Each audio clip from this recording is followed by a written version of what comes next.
네, 오늘은 페르시아의 왕비의 선발 과정과 에스더의 왕비 간택이 되는 그러한 말씀에 대해서 살펴보려고 합니다. 말씀은 에스더기 2장 12절에서부터 18절까지의 말씀이 되겠습니다. 오늘 우리가 본문을 읽었는데 이 왕비의 후보로 추천된 그 선발된 처녀들은 궁녀들의 집에서 1년 동안 머무르게 되죠. 그리고 이제 왕에게 나아가기에 적합한 그런 몸당장을 하게 됩니다. 그리고 순서에 따라서 저녁에 이제 왕의 처소로 갔다가 다시 아침에 자신의 처소로 돌아오는데, 근데 왕이 다시 부르지 않으면 다시는 왕 앞으로 갈 수가 없었습니다. 이제 에스더도 순서에 따라서 왕에게로 나아갔거든요. 근데 에스더는요, 그 어떤 왕비의 후보들보다도 더욱더 왕의 호의와 은혜를 얻었습니다. 그래서 마침내 에스더는 아하수에스루 왕의 왕비가 됩니다. 왕비로 간택됐다는 것이죠. 자, 이 일은 앞으로 곧 다가올 유대 민족에 대한 하만의 그 악한 계획, 그것으로부터 민족을 구하기 위해서 하나님께서 에스더를 준비하게 하신 것입니다. 어떻게 보게 되면 에스더가 왕비로 간택된 것은 그녀의 미모가 뛰어나서 그런 것인가, 이렇게 생각할 수 있는데, 그 고대 그리스 역사가 헤로도투스라는 사람이 있습니다. 그 사람이 어떤 걸 썼냐면 이 페르시아 왕조에 대해서 쭉 기록하다가 페르시아의 왕조는요, 결코 모르는 다른 일반 하층인들하고는 결혼을 안 한다는 거예요. 그 페르시아 왕족에는 7가문이 있었는데 7가문끼리만 결혼했다는 거예요. 그럼 여러분, 에스더가 어떻게 왕비가 될 수 있겠어요? 그럼 도저히 불가능한 일이거든요. 근데 이것이 성취가 됐다는 것은 바로 하나님께서 이 일을 도모해 주셨다는 거예요. 앞으로 장차 있을 일을 위해서 하나님께서 미리 에스더를 자리에 딱 하게 자리매김해 놓으신 거예요. 그러면 생각해 보세요. 유대민족은요, 이방인들하고 결혼할 수 있어요, 없어요? 못해요. 못하게 율법으로 정해졌거든요. 근데 에스더가 아하수에스루 왕, 페르시아 왕과 결혼했다. 아무리 왕이지만 이방인이잖아요. 결혼해야 돼요, 안 해야 돼요? 안 해야 되죠. 어린이 여러분, 여러분이 만약에 분명히 성경 말씀에는 믿는 사람하고만 결혼하라고 그랬단 말이에요. 그런데 믿지 않는 사람이 직장도 좋아, 학벌도 좋아, 돈도 잘 벌어. 그럼 결혼해야 될까요? 예수님을 안 믿어. 결혼 안 한대잖아요. 이래야 돼요. 어린아이와 같은 마음. 그래요. 아무리 좋아도 예수님을 믿지 않으면 결혼하면 안 된다고 성경이 말씀하셨어요. 자, 유대인도요, 아무리 그가 왕이어도 그와 이방인과 결혼하지 말라는 거예요. 그런데 에스더는 이방인과 결혼했죠. 이게 웬일이에요? 이게 뭐냐면 모르드게는요, 전적으로 하나님을 두려워하는 사람이었어요. 그래서 올바르게 말씀에 따라서 민족적 자긍심을 갖고 그렇게 해서 에스더를 키워왔거든요. 근데 그가 왕비를 선출한다고 해서 여기 우리 딸이 있습니다라고 데려가겠어요? 그렇지 않았습니다. 그 당시에는 2가지 부류의 왕비의 후보자들이 모였는데, 첫 번째는 자기들이 좋아서 거기에 합류한 사람, 두 번째는 페르시아의 제국 관리들이 바로 그러한 공지가 딱 왕비 후보를 추천해라 하는 공지를 받고 그들이 강제로 에스더가 소문이 나 있으니 에스더를 딱 잡아서 궁궐로 이끌어간 거예요. 그래서 에스더는 그 당시에 자기가 좋아서 한 게 아니라 페르시아 제국의 관리들이 그녀를 강제로 왕궁으로 데려간 것이죠. 어쨌든요, 그럼에도 불구하고 하나님께서는요, 자신의 구원 계획을 사람의 그러한 어떠한 악한 일이라도 다 그것을 써서 주님의 계획을 이루신다는 거예요. 놀라우신 분이십니다. 자, 오늘 본문 말씀 한번 보겠습니다. 자, 에스더기 2장 12절인데요. 이제 모든 처자마다 아하수에스루 왕에게 들어가는 차례가 돌아왔을 때 그녀가 궁녀의 예법에 따라 12달을 지난 후에 이는 이처럼 그들의 정화의식들의 날들이 찼기 때문이니 정확히 하자면 모략기름으로 6개월을 향기로운 향품들과 궁녀의 정화의식을 위한 다른 물품들로 6개월을 정화하였더라. 도합 1년 동안은 왕 앞에 못 나가는 거예요. 일단 자신의 몸을 단장하는 게 1년 동안입니다.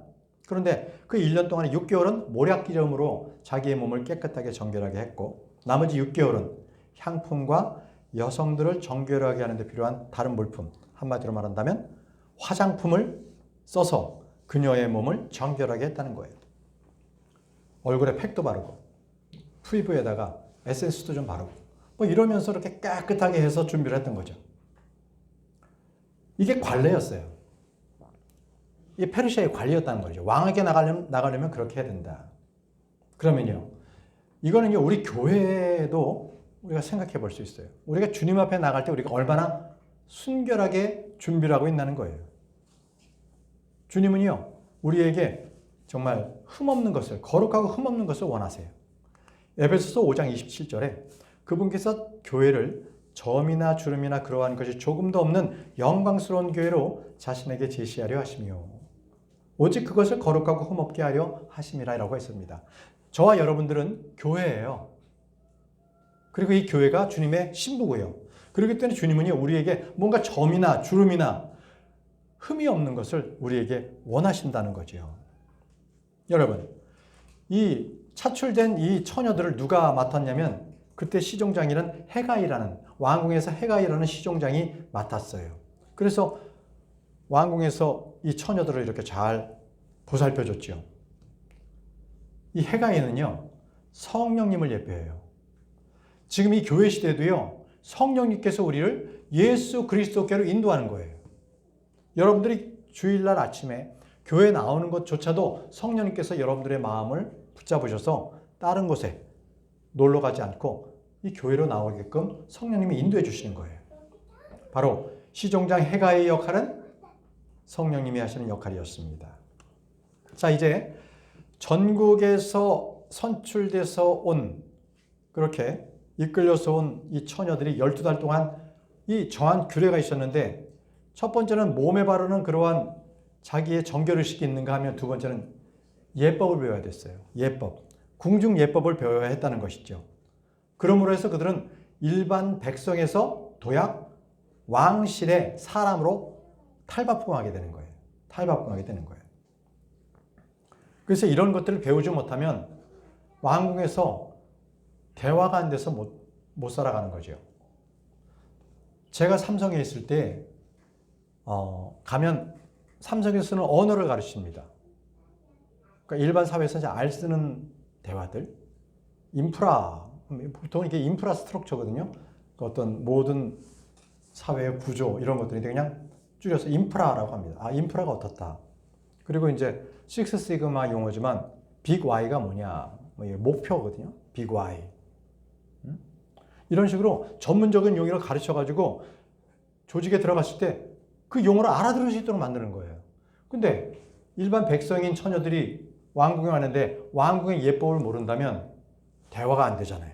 말이 안 통하잖아요. 그래서 그 1년 동안에 왕궁에 쓰는 말과 궁중의 예법을 배우게 했어요. 그래서 그러한 것들을 차곡차곡 해서 그 사람이 왕궁의 사람을 만들고 그 다음에 왕 앞으로 나가게 한 그 기간이 1년이었다는 것입니다. 여러분, 저와 여러분들이 예수 그리스도 앞에 신부로서 나아갈 때 어떻게 나가야겠습니까? 우리도 준비해야 되지 않겠어요? 우리가 믿는 믿음은 기본이야. 예수 그리스도를 믿어야만 우리는 그때부터 시작이에요. 그래서 성경도 보게 되면요, 구원에 관한 말씀보다는 구원받고 난 뒤에 어떻게 살아라라는 말씀이 더 많습니다. 구원이 끝이 아니에요. 구원은 시작이에요. 이제 태어난 거예요. 태어났으면 이제부터 어떻게 살아야 된다. 주님 만날 때까지. 자, 그래서 우리는 어떻게 주님 앞에 서야 되겠느냐라는 거예요. 우리가 좋은 성품이나 좋은 생각이나 세상에서 좋은 일을 해서 주님 앞에 설 수 있는 것은 아닙니다. 우리가 주님 앞에 설 수 있을 때는 뭐냐면요, 첫 번째가 바로 예수 그리스도의 피로 깨끗하게 돼야만 주님 앞에 설 수 있는 자격이 주어져요. 일단, 그리고 우리가 예수 그리스도를 믿고 난 이후에 어떻게 사느냐는 거예요. 예수 그리스도를 위해서 살아가십시오. 성결하고 정결하게 살아가십시오. 자, 그러면서 우리는 주님 앞에 많은 선물을 쌓아놓는 거예요. 주님께 나아갈 때 우리가 그냥 나가지 않아요. 빈몸으로 나가지 않습니다. 이 땅에서 우리가 차곡차곡 좋은 일을 했었을 때 예수님의 이름으로 저 하늘에는 우리의 보물, 보화, 보석들이 막 쌓여 있는 거예요. 그걸 가지고 주님 앞에 영광스럽게 나가는 거거든요. 여러분, 그 중에 하나가 우리는요, 바로 이곳에 있을 때, 이 땅에 있을 때 하늘 왕국의 예법을 배워야 돼요. 하늘 왕국의 언어를 배워야 돼요. 하늘 왕국의 노래를 배워야 되는 거예요. 그게 뭐예요? 우리가 지금 예배를 드리는 바로 이거예요. 하나님의 말씀을 왜 들어요? 아하, 주님은 저런 걸 좋아하시는구나. 내가 신부로서 주님의 저 말씀을 따라야지. 말씀을 듣는 거예요. 내가 왜 찬송해요? 우리가 저 천국에 올라갔을 때 우리 주님은 거룩하십니다 라고 찬양할 거거든요. 그 찬양을 이 땅에서 예배를 드리면서 이렇게 지금도 이 땅에서 하늘에 있는 것을 연습하면서 그걸 모형으로서 지금 하고 있는 거예요. 언어는 어때요? 여러분들의 성품은 어때요? 하늘 왕국의 그러한 백성으로서 언어도 사용해야 되고요. 그런 성품도 가져야 되는 거예요.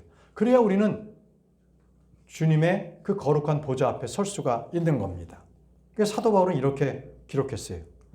빌립보서 2장 12절에 이런 이유로 나의 사랑받는 자들아 너희가 늘 순종해 왔듯이 내 앞에서뿐만 아니라 내가 없는 지금 더욱더 순종하여 두려움과 떨림으로 너희 자신의 구원을 나타내라라고 했습니다.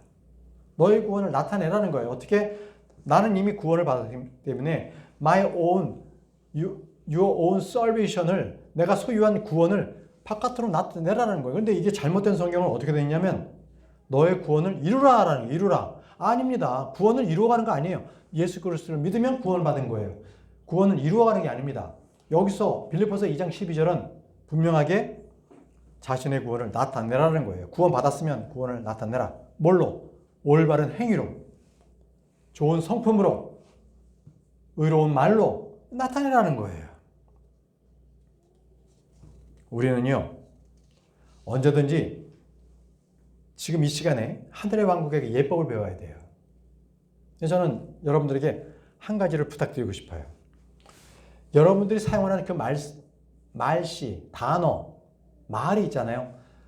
이 순간부터 바로 이 성경 말씀으로 사용하십시오. 굉장히 중요해요. 여러분들이 누군가의 영향을 받으면 그 사람의 말투를 그대로 따라합니다. 어린아이가 부모님께 영향을 받아서 어린아이가 쓰는 말은 엄마 아빠가 쓰는 말을 그대로 합니다. 우리는 우리를 창조하셨고 우리를 구원하신 우리 주 예수 그리스도 그분의 말씀대로 우리가 그대로 말해야 돼요. 성경의 말씀대로 하십시오. 그래서 말과 어투가 다 성경에 있는 말로 사용해야 되는 거예요. 세상에 더러운 말, 음탕한 말, 이런 말 쓰면 안 돼요. 성경에 있는 말씀을 사용하십시오. 그래야 성품이 바뀌고 행동이 바뀌어야 되는 거예요.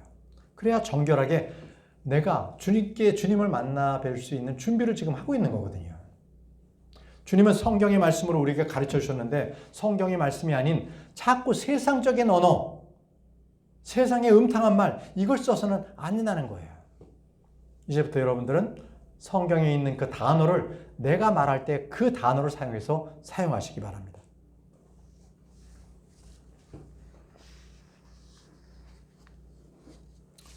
주님께서 말씀하셨어요. 주님께서 오시는 그날까지 여러분들이 거룩하게 되기를 주님께서 말씀하셨어요. 고린도서 7장 1절에 그러므로 진심 어린 사랑을 받은 자들아 이런 약속들을 우리가 가졌으니 하나님을 두려워한 가운데 거룩함을 완전하게 이루어 육신과 영의 추악한 것들로부터 어떻게 하라고요? 우리 자신을 정결하게 하자. 지금 이 순간부터 여러분 정결하게 하시기 바랍니다. 정결하게 하십시오. 자, 오늘 말씀 에스더기 2장 13절 말씀 보겠습니다. 자, 성경 펴시고요. 에스더기 2장 13절 말씀을 우리가 함께 읽도록 하겠습니다. 자, 시작. 그때 모든 처자마다 왕에게 다음같이 나아갔더라. 궁녀들의 집에서 왕의 집으로 나갈 때 그녀가 희망하는 것은 무엇이나 자신 곁에 가지고 갈 수 있도록 그녀에게 주어졌더라. 자, 일단 왕에게 나갈 수 있다는 자격을 주어지면 그녀는 이미 후궁은 맡아놓은 거예요. 후궁은 된 거예요, 일단. 근데 왕 앞에 나아갔다는 것은 뭐냐면 내가 왕비가 되느냐 후궁이 되느냐 이게 결정이 되는 거예요. 그래서 얼마나 중요한 순간이에요. 그래서 뭐든지 원하라는 거예요. 그러면 다 들어주겠다는 겁니다.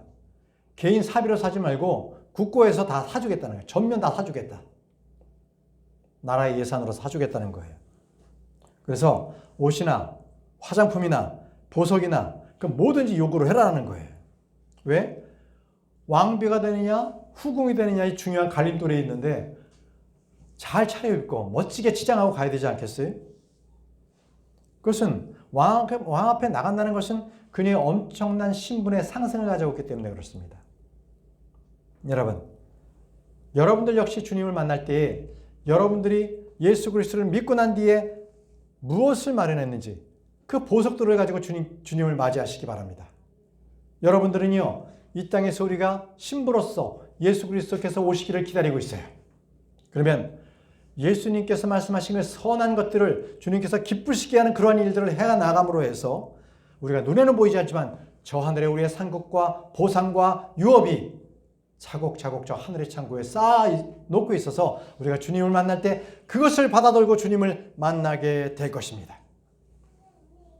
여러분, 이러한 처녀들이 왕을 만날 때 그녀가 요구하는 것들은 다 가지고 왕의 집으로 가게 했습니다. 목적이 뭐예요? 자기를 위해서?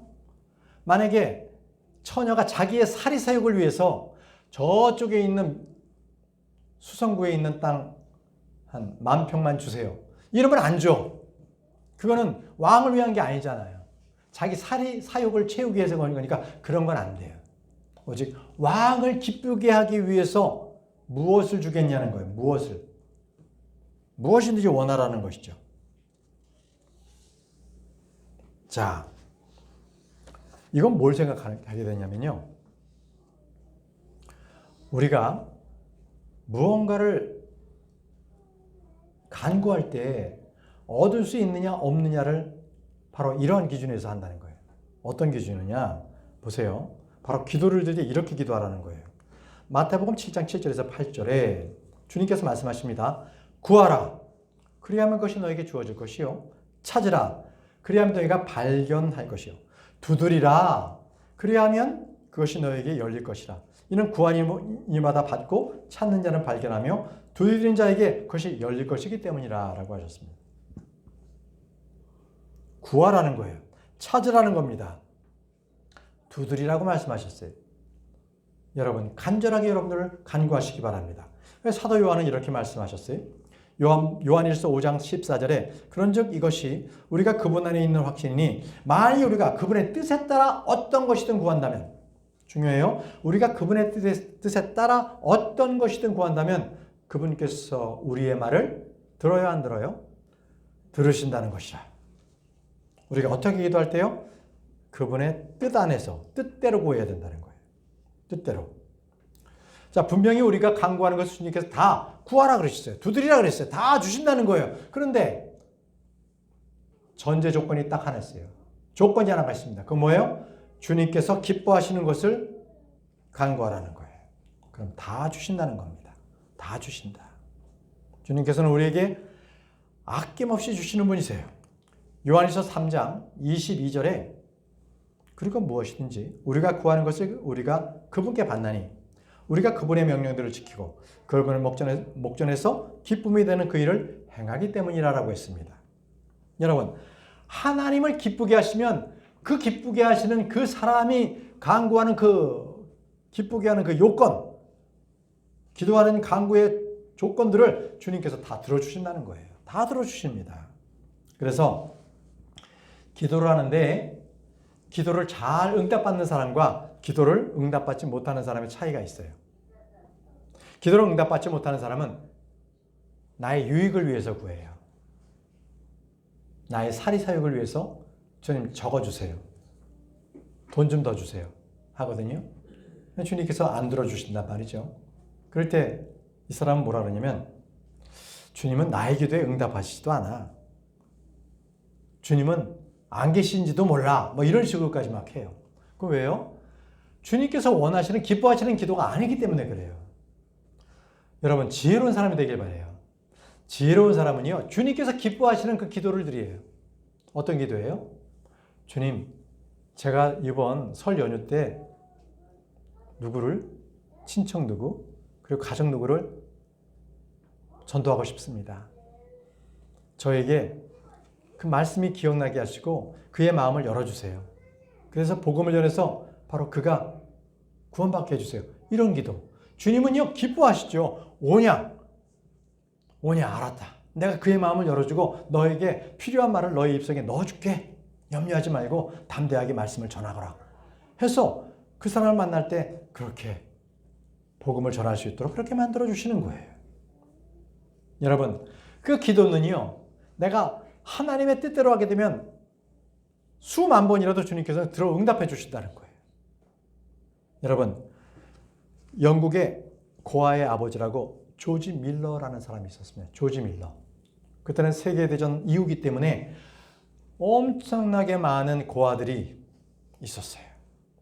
조지 밀러는 고아원을 목사님이신데 고아원을 운영을 해서 그 아이들을 다 받았어요. 그런데 그 많은 몇천 명이나 되는 아이들을 어떻게 먹여 살릴 수가 있겠어요. 그죠? 그래서 그 조지 밀러 목사님은 기도했어요. 주님, 이 선생님들이, 보모 선생님들이 와서 목사님, 오늘 아침에 먹일 빵과 우유가 없습니다. 아, 그래요? 염려하지 마세요. 가서 저기 접시 피고 그 다음에 저 컵 같은 거 준비해서 아이들 다 앉혀놓고 기도시키세요. 제가 그거 가져갑니다. 창고에 아무것도 없으면서. 그리고 조지 밀러 목사님이 혼자 목사관에서 기도합니다. 하나님, 지금 저 몇천 명이나 되는 아이들이 먹을 것이 없습니다. 이 아이들이 주님께서 이렇게 보시는데 굶겨서야 되겠습니까? 주님 먹을 걸 주십시오. 기도하는 거예요. 기도가 끝나기가 무섭게 고아원 밖에서 막 문 두드리는 소리가 나는 거예요. 나가보니까 어떤 농부가 마차에다가 엄청나게 큰 그 밀크 우유를 제가 이걸 팔려고 가지고 나가는데 지금 비가 와가지고 진흙 더미가 돼서 어떻게 갈 수가 없네요. 자, 이 우유 몇 통을 이걸 다 여기 고아원에 드릴 테니까 드십시오. 우유가 해결이 된 거예요. 좀 있으니까 어떤 사람이 엄청나게 많은 빵을 가져온 거예요. 자기가 제빵 그 회사를 하는데 갑자기 자기 마음에 저 고아원에 이 빵을 가져다 주라는 거예요. 그래서 빵을 갖다가 엄청나게 많은 마차에 쌓아가지고 가지고 온 거예요. 자, 이런 식으로 조지 밀러 목사님은 그의 일생 동안 5만 번, 자그마치 5만 번의 기도의 응답을 받은 사람이에요. 기도의 용사였습니다. 여러분 모두가 지혜로운 사람이 되길 바라요. 나의 것을 구하지 않고 주님의 기쁨을 위해서 구하시는 여러분들이 되시기를 바랍니다. 요한복음 9장 31절에 이렇게 말씀하세요. 이제 저희가 아는 것은 하나님께서는 죄인들의 말을 듣지 아니하시나 만일 어떤 사람이 하나님을 경배하는 자이고 그분의 뜻을 행한다면, 자, 하나님을 경배하고 그분의 뜻을 행한다면 그분께서는 그의 말을 어떻게 하신다고요? 들어주신다는 거예요. 딱 이거예요. 성경에는 정확하게 나와 있어요. 그냥 애매하게 나온 것이 아니라 그가 경배하는 자냐, 주님을 기뻐하는 자냐, 그렇다면 그가 간구하는 것은 무엇이든지 들어주겠다고 주님께서 약속해 주신 것입니다. 이 약속의 말씀을 믿으시기 바랍니다. 자, 14절 말씀입니다. 저녁에 그녀가 가면 이튿날에 그녀가 궁녀들의 두 번째 집으로 되돌아가서 궁녀들을 지키던 왕의 시중장 샤슈가즈의 관리에 들어가더라. 왕이 그녀를 크게 기뻐하여 그녀의 이름을 불리는 경우를 제외하면 그녀는 더 이상 왕에게 들어갈 수 없었더라. 이게 페르시아의 관례였어요. 왕이 불러야만 다시 갈 수 있는 거지 내가 왕 좀 또 만나고 싶어요. 그래서 들어갈 수가 없는 거였습니다. 왕이 그녀의 이름을 불러야 돼요. 그래야만 그녀는 다시 왕 앞에로 갈 수가 있었어요. 자, 왕과 하룻밤을 지낸 그녀는 이제 일단 궁녀집의 집으로 되돌아가는데 그것이 바로 후궁들의 처소였어요. 거기다 기다리다가 왕이 부르면 가는 거고 부르지 않으면 계속 그곳에 평생을 머물러야 되는 거예요. 바로 후궁들을 보살피는 시종장의 이름이 바뀝니다. 샤슈가즈라고 이렇게 불렀어요. 자, 이렇게 왕이 불러야만 가는 바로 그것이 바로 페르시아 제국의 왕비의 간택 제도였습니다. 그것을 엄히 따라야만 됐던 거예요. 그래서 왕 앞에는 함부로 부르지도 않았는데 누구도 왕 앞에 설 수가 없었습니다. 그럼 여러분, 저와 여러분들의 이름이 주님께 불려지는 이름입니까? 이거 생각해 보세요. 주님께서 우리의 이름을 부르세요. 저 공중에서 임태가 올라와라. 그럼 저는 순간적으로 올라가요. 캡처되는 거예요. 휴가되는 겁니다. 딱 올라가는 거예요. 아니면 제가 잠시 잠들고 있다가 주님께서 태가 올라와라 했을 때 무덤이 열리면서 잠자던 제가 일어나게 되는 거고요. 이 둘 중에 하나예요. 내 이름을 부른다는 거예요. 주님께서 여러분들의 이름을 기억하실까요?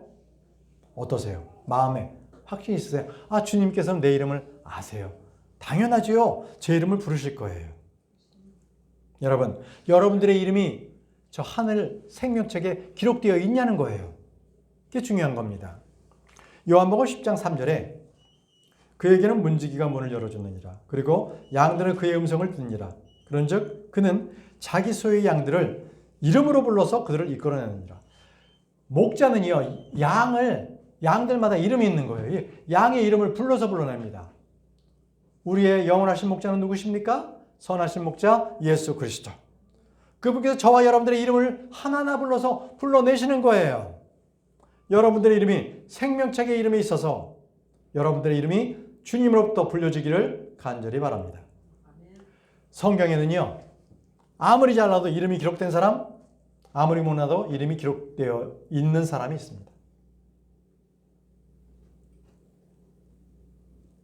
세상에서 아무리 권력이 있고 왕이고 부유해도 성경에 이름이 안 나온 사람들이 많아요.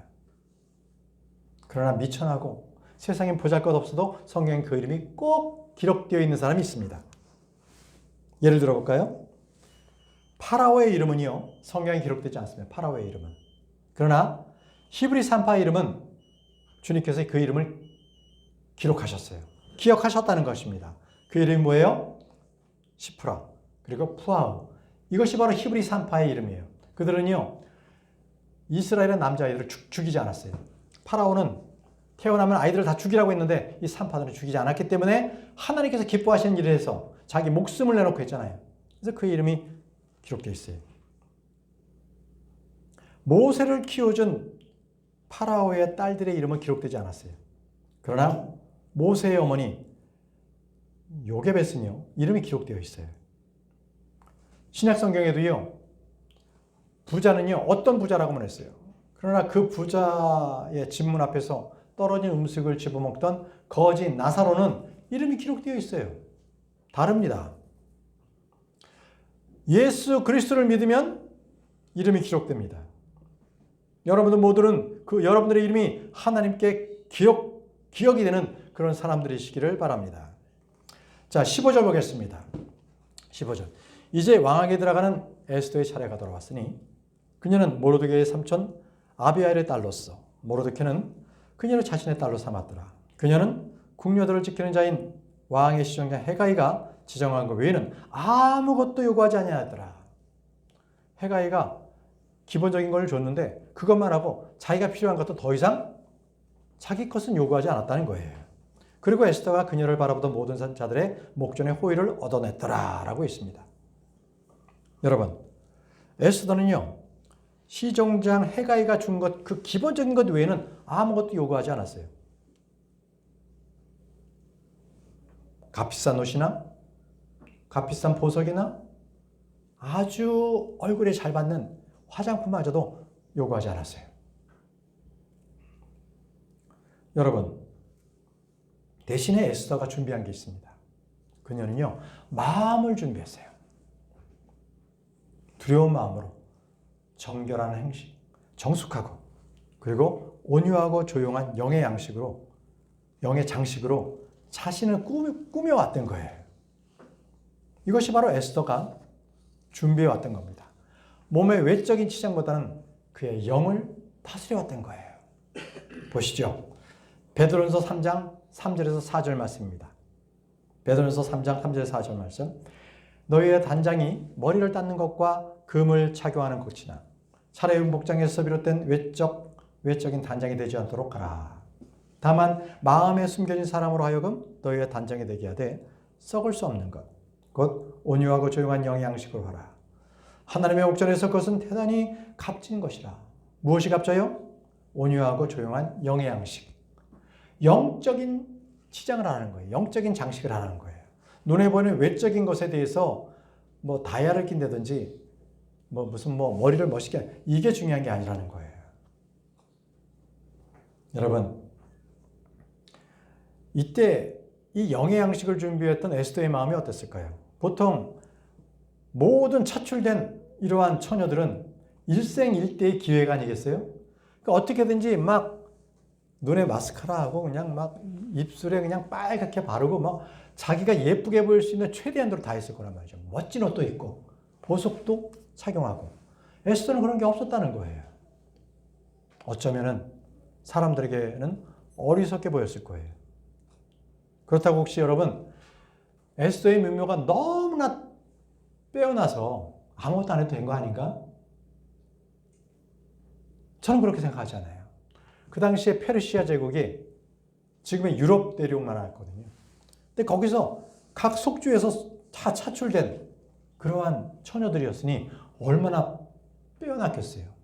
얼마나 미인들이었겠어요. 아마 에스더와 같으면 같았지 동급이었을 거예요. 근데 그녀들이 다 거기다가 더 많은 치장을 했으니 얼마나 아름다웠겠어요. 근데 에스더는 아무것도 안 했다는 거예요. 그냥 기본적인 것만, 주어진 것만 했다는 거예요. 대신에 바로 영의 양식으로 영의 장식을 그녀가 해왔던 것이죠. 여러분, 우리는요 에스더처럼 우리의 마음을 관리해야 돼요. 바깥에 보이는 것에 우리가 중시해서는 안 된다는 것이죠. 여러분, 그럼에도 불구하고 에스더는 왕비로 간택이 됐어요.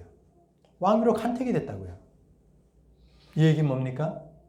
내가 어떻게 아름답게 보이고 뭔가 좋은 일을 해가지고 나의 인생을 개척한다 하더라도 그것은 나의 일이 아니었어요. 그의 길을 항상 앞서서 나를 인도하시는 분이 계셨어요. 누구십니까? 하나님이십니다. 하나님께서 나의 앞길을 인도해 주시고 계신 것입니다. 잠언 20장 24절에 사람의 행보들은 주께로부터 비롯되느니라. 그런즉 사람이 어떻게 자기 자신의 길들을 이해할 수 있겠느냐라고 했습니다. 사람들이 가는 행보는 누가 해주세요? 주님으로부터 비롯되는 거예요. 여러분, 우리가 지혜롭게 되려면 바로 하나님의 계획, 그분 안에서 우리가 살아가야 되는 거예요. 그랬을 때 주님께서 우리의 인생길에서 실패가 없고 형통의 길로 인도를 해주시는 겁니다. 자, 이제 15절 말씀입니다. 다시 한번 15절에 에스더가 그녀를 바라보던 모든 자들의 목전에서 호의를 얻어냈다고 합니다. 모든 사람들의 목전에서 호의를 얻어냈다. 더군다나 왕에게 호의를 얻어냈거든요. 다른 처녀들보다 더 많은 호의를 얻어냈어요. 그럼 그 호의가 에스더가 다른 처녀들보다 빼어났기 때문에 에스더를 무조건 호의를 얻어냈느냐? 그게 아니에요. 왕의 마음을 바꾸신 것은 하나님이셨어요.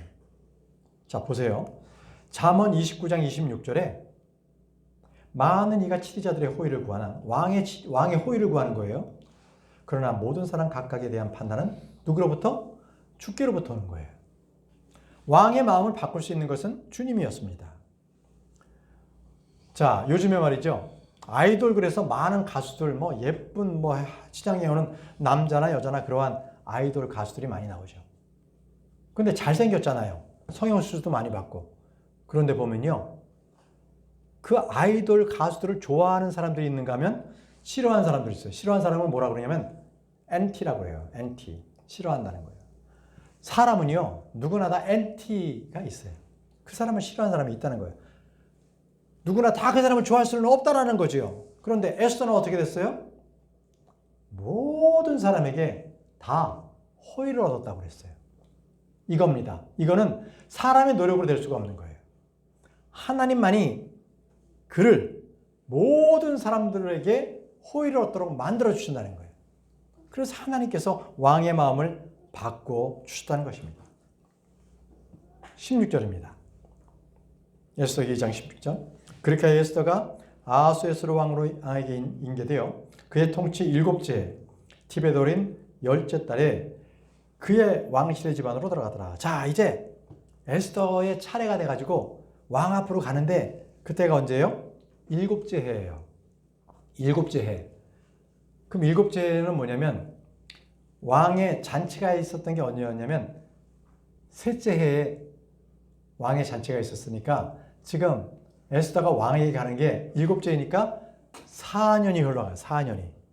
4년 후에 지금 왕비가 되려고 왕에게 들어가게 된 거예요. 자, 그런데 여러분 여기서 티베돌이라고 하는 티베돌이 몇째 딸인 것 같아요? 성경에 나오죠? 10째 딸로 나오잖아요. 티베돌인 10째 딸. 자, 성경에 보면 티베돌을 우리 모르잖아요. 하나님께서는 아주 이것을 우리가 쉽게 알아들 수 있도록 10째 딸이라고 설명해 주세요. 이걸 뭐라 그러냐면 성경이 성경을 해석해 준다는 거예요. 여러분들은 어느 구절을 읽다가 모르잖아요? 그럼 그 구절을 다른 곳에 또 찾아보면 그 구절을 또 보완 설명하는 게 또 있어요. 성경이 성경을 해석하는 그러한 사전 역할을 합니다. 자, 10월 달은 티베롤입니다. 테베롤에 바로 에스더가 아하수에스로 왕에게 들어갔다는 것입니다. 그런데 이때가 바로 7년째라 그랬잖아요. 그럼 이제 무서운 일이 유대인들에게 벌어질 날이에요. 이 에스더 서에서도 무서운 일이 일어나지만 바로 7년은요, 여기서 대환란을 예비합니다. 이스라엘에게 7년은 대환란인데요. 그때 그 대환란 때는 이스라엘이 멸망하는 것이 아니라 그들은 대환란으로부터 구출을 받습니다. 바로 대환란을 예표합니다. 자, 이제 17절 보겠습니다. 자, 그리고 왕이 에스더를 모든 여자들보다 훨씬 더 사랑하였고 그녀가 그의 목전에서 모든 처녀들보다 더 은혜와 호의를 얻어냈더라. 그럴까요?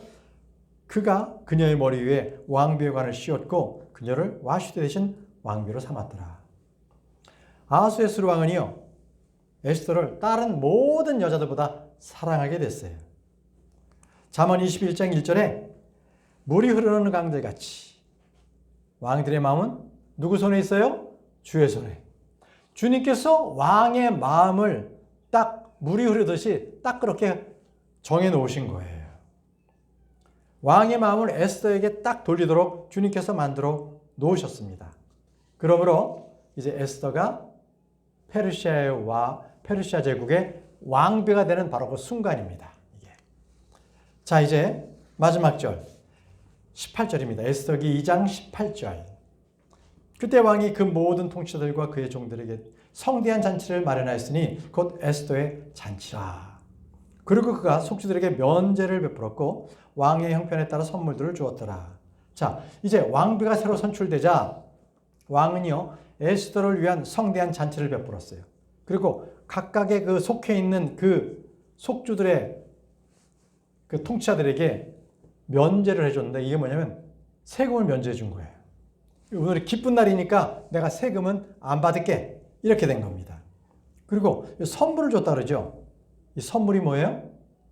지금으로 말한다면 사면을 해주는 거예요. 죄들의 사면을 해준다든지, 그리고 뭐 조선시대 같으면은 군량미나 궁율미 같은 걸 풀어가지고 백성들에게 나눠주는 거예요.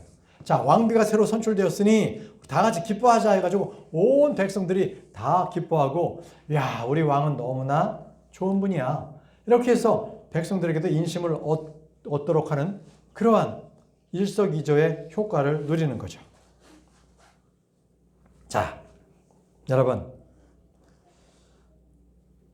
하나님께서는 왜 화려한 치장을 하지도 않은 에스더를 많은 처녀들을 제껴두고 왕비로 선택받게 하신 겁니까? 자, 이거 굉장히 중요해요. 이게 오늘의 결론입니다. 왜 하나님께서는 에스더를 왕비로 선택받게 하신 건가? 그녀는요, 첫 번째가 하나님의 백성이기 때문에 그렇습니다. 하나님은 자기의 백성을 끝까지 인도하시고 그의 이름을 영화롭게 하십니다. 결코 이것은 에스더의 미인계가 아니었습니다. 하나님은 자신이 알고 계신 그 백성을 끝까지 잊지 않고 그들을 영화롭게 하신다는 거예요. 그래서 지난 설교에 말씀드렸잖아요. 유대인이 이 페르시아 제국에서 각광받는 그런 민족이 아니잖아요. 그냥 하층민이었어요. 종으로 팔려온 나라 민족이었다고요. 그렇기 때문에 아하수에스 왕은 에스더가 유대인인지 몰랐어요. 시종장 헤가이 역시 몰랐어요. 여러분, 아니 어떻게 헤가이가 에스더가 유대인지를 몰랐을까요?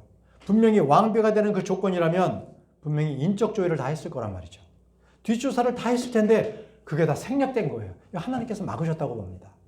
요즘도요, 뭔가 높은 자리에 앉는 사람들은요, 다 경찰 정보계에서 그 사람을 다 뒷조사해요. 그게 한 열흘 정도 걸립니다. 열흘 정도. 그리고 평판조사까지 다 해요. 그게 경찰의 정보계에서 하는 일이에요.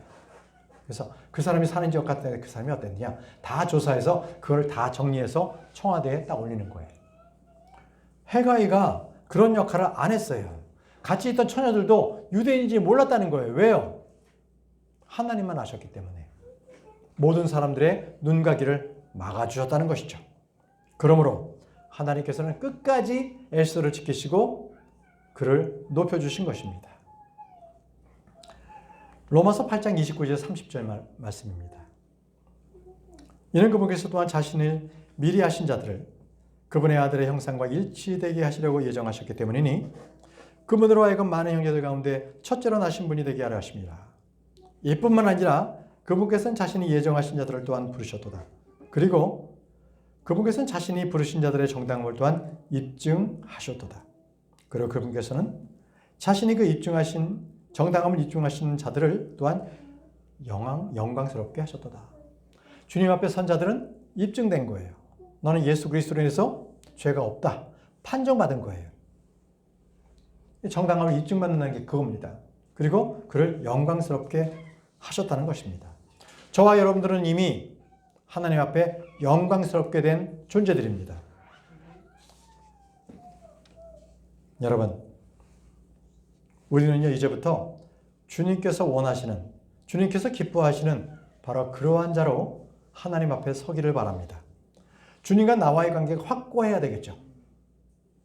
내가 하나님을 모르는데 하나님께서 나를 기억해 주시겠습니까? 내가 하나님을 위해서 계속적으로 주님이 기뻐하시는 일을 행하시기 바랍니다. 끝으로 여러분들은 에스더를 생각하세요. 에스더가 왕비가 되는 그 과정이 평탄했습니까? 그녀는 1년 동안 몸을 계속적으로 마음도 조아리고 고초가 심했을 거예요. 그죠? 그런 1년을 견뎌냈습니다. 그러나 그녀는 결국 하나님께서 그녀를 왕비로 세우셨기 때문에 그 모든 것들을 이겨냈습니다. 이겨낼 수 있었어요. 저와 여러분들도요, 이 땅에 사는 이 삶이 너무나 힘들고 녹록지 않습니다.